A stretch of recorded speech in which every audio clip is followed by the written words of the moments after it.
వాళ్ళు లెక్కలతో సహా చూపించిన తర్వాత అయ్యో పాపం అనిపించింది.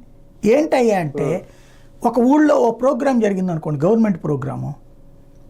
ఆ గవర్నమెంట్ ప్రోగ్రాంకి అధికారులు వస్తారు కదా, వాళ్ళకి టిఫిన్లు భోజనాలు ఇవన్నీ ఏర్పాటు చేయాలి కదా, నాన్ వెజ్లు ఇవి, అట్లాగే టెంట్ వేయాలి, కుర్చీలు వేయాలి కదా.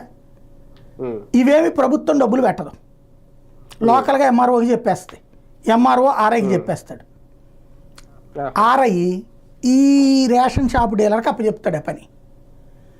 రేషన్ షాప్ డీలర్కి ఎక్కడి నుంచి డబ్బులు వస్తాయి, వాళ్ళకి వచ్చేది ఎంతో తెలుసా పాపం, కేజీకి రూపాయి కమిషన్. ఇవాళ రోజున, ఆ రోజులు పావలా వచ్చేది కమిషన్. దానికోసం మరి అలా కాదంటే వీళ్ళు ఏదో ఒక వంక పెట్టి ఇబ్బంది పెడతారు. వాళ్ళకి ఇవాళకి కూడా 10,000 రూపాయలు ఒక నెలకి సంపాదిస్తే రేషన్ డీలర్ గొప్ప అండి. ఏది బియ్యం అంతా మోసుకొచ్చి, పందారంతా మోసుకొచ్చి, మోయడానికి కూలీలు పెట్టుకొని కూడా వాళ్ళే మోసుకుంటే ₹1 మిగులుద్దేమో.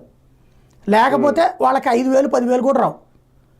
దాంతో ఏమైపోయేది, అప్పట్లో అయితే ఈ రేషన్ వీళ్ళందరికీ తెలుసు అనమాట.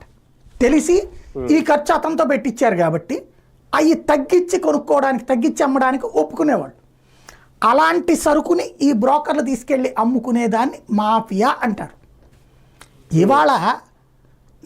ఇవాళ ఫర్ ఎగ్జాంపుల్ నా ఇంట్లో బియ్యం ఉందండి, నేను కొనుక్కున్నాను, నాకు తినబుద్దేలే, నేను వేరే వాళ్ళకి అమ్మేశాను.